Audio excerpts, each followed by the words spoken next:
So right now, I just want to introduce my friend Monica. We're going to talk about freelance work. Now, I am a freelancer. I've been self-employed for 34 years, and I've had the opportunity to punch a clock, so to say, but I prefer working for myself, and there's a new phenomenon that's happening called ride sharing, and you've probably heard of the most popular ones are Uber and Lyft, and I understand that there are some other companies, but what's going on with ride sharing, people are using their own cars, their own vehicles to make money and to help people get around. And I got to tell you, I appreciate it. I know the cab companies probably hate it.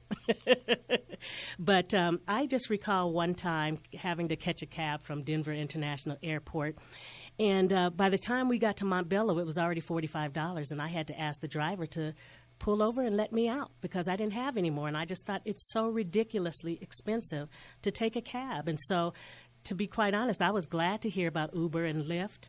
And I just, in the last 2 weeks, had my first Lyft ride. And I loved it. You know, the drivers invited me to get in the front seat, and we talked the whole time. But there is a difference between Uber and Lyft. And Monica happens to drive for both companies. And so I asked her to come in as an expert driver to kind of share her experiences about it. Monica, why don't you tell the listeners a little something about how it works? Okay. Well, I actually have been a driver for Uber since June of 2014, so quite a while now. I've had over 5,000 trips. Wow. I'm considered a gold driver. I've participated in their Uber ice cream drive, their Uber sweatshirt Christmas drive, their Uber program where they were collecting canned foods. So I've done a lot of their programs for them. I have an open availability schedule, so I've always been open to doing those projects. I've also started driving with Lyft as of 2015 in October, so not as long, but having the same experience, very similar companies, two different platforms as far as how the app works and what are some benefits of one or the other. I can share both of those with you. Okay, yeah, let us know how it works. You know, how does somebody who wants, you know, they need some extra money and they want to use their vehicles, you know, to do this, how do you start? Well, you have to sign up. You can go on, someone can actually forward you their referral link. I have my own referral link. The person who referred me, his link was actually given a referral bonus. The referral bonus changes, so I don't know exactly what it is right now, but it has changed for both drastically. It was substantially a lot more money. It's not as much anymore.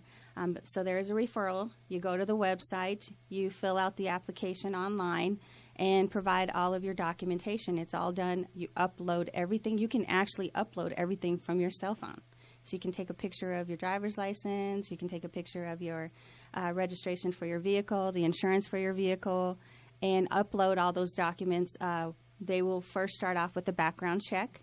And once the background check is complete, if you pass the background check, then you move forward and actually get a medical record or medical exam.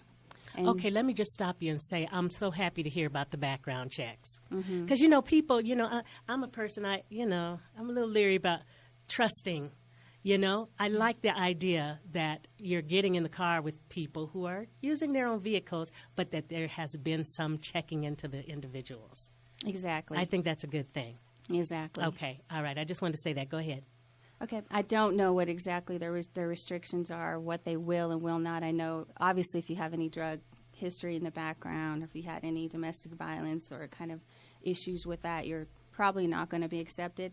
But for the most part, you get your medical exam, and then also you must have a vehicle that qualifies to be driven or for Uber and Lyft, and they all have specific years that your vehicle must be as far as the age. So you're saying no hoopties allowed? Exactly. No hoopties. And for those of you who don't know, those are the old cars that you have to use the wires to start them, and they got the May-Pops.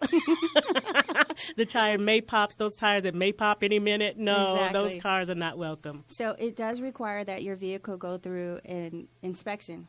Okay. So Uber and Lyft have both their own inspection form.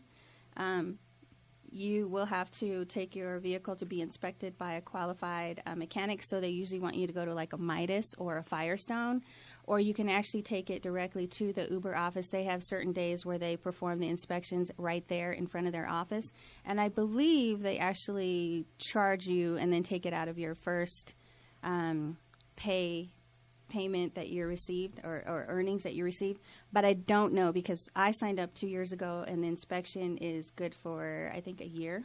Okay. And just to clarify again, Monica is a driver. She's not a representative for Uber or Lyft, but she's somebody who is actually doing it and living it and paying her bills via it. So that's why I asked her to come on, because that's what I want to hear about. How does it really work? Exactly. So I just want to point here. Now, I read an article about the difference between Uber and Lyft might be Uber is used for more professionals, maybe, where people, you get in the back seat and, you know what I mean? It's more of a professional situation, whereas Lyft is, hey, come on in, sit in, let's talk, and who are you and how are you? More community-oriented. Do you find that? I do find that there is a difference in the passengers that are getting in the vehicle, but not so drastically. And I do find that people have a preference, one or the other. Okay. They do have a preference. All right. Okay. And then inside of the qualifying, you obviously have to have your driver's license with you at all times. You have to have your registration in your vehicle at all times. You have to have the medical record card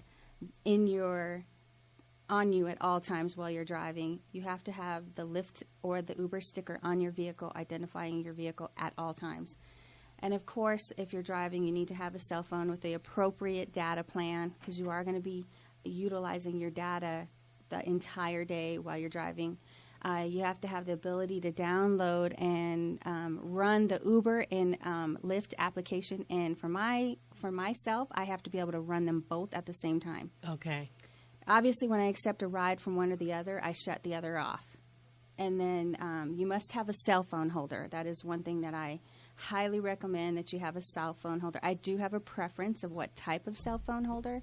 I've gone through 3 of them. Okay. And the one that I have now is just this little man that is holding my phone, has a hook looks like wired hands, and you can manipulate how tight it is or how loose it is, right? And then it has a hook shaped just like a hanger that just sits on the knob of my system, my stereo knob.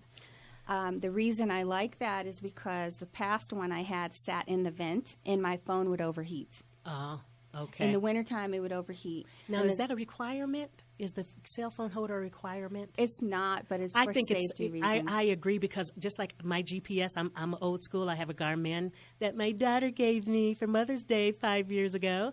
I just thought I'd throw that in. But I like to have it up high, because I think that one of the reasons that distracted drivers are having so many accidents is because they're looking down.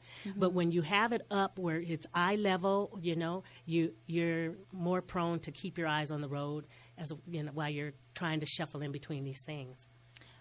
Exactly. Yeah. So we all have our preferences, and the reason I really like this one is it just sits right there below my vent. And I at first had it hanging from my rear view mirror. You will get a ticket for that. Oh, okay. You cannot hang anything from your rear view mirror. That's good to know. You will get a ticket, and it does distract your visibility, especially since in driving at night you have such a bright light, and then you have to kind of move your head to left or right just to be able to see around it. I do not recommend that it be hanging in your rear view mirror at all. Okay. I just want to ask you a couple of customer questions as far as customer interactions. So, of course, you're picking up people that you don't know. They've been approved. I can tell you, as someone who signed up for Lyft, I had to give my bank account information, my card information. I had to kind of introduce myself. They get your email address and whatnot. But you're picking up strangers.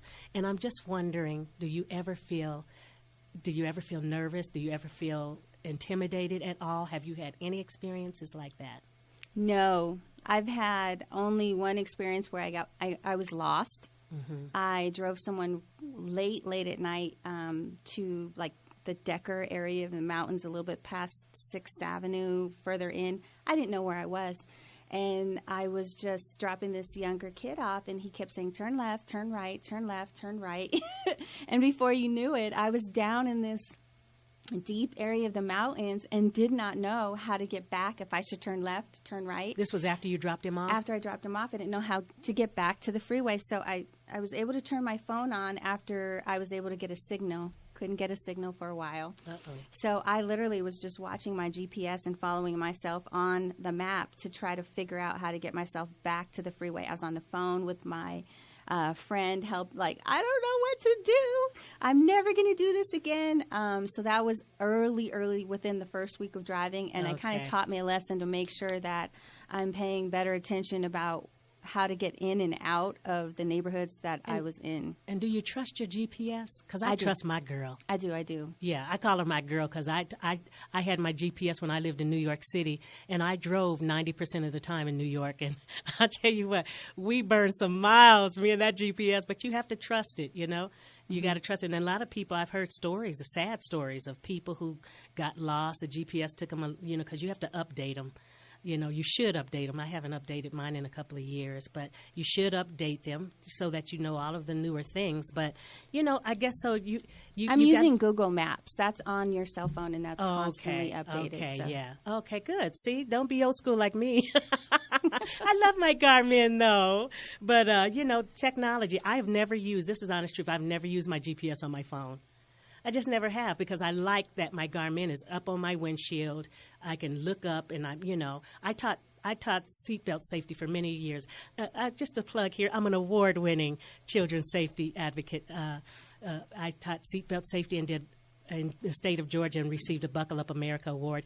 So I'm very, very into driver safety, road safety, and so of course you want to look up.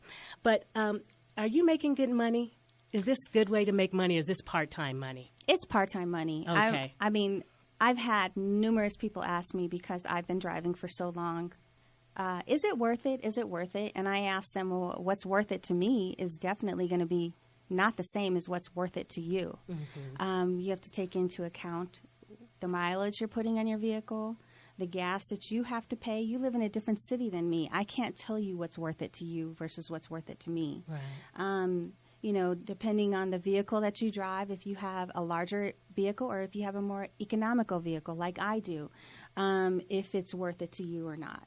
So for me, I do it because I'm a huge advocate of multiple streams of income. So am I. So one of the biggest lessons that I learned is back when I first started driving for Uber, I'm driving around, I am making $1,000 a week, doing great.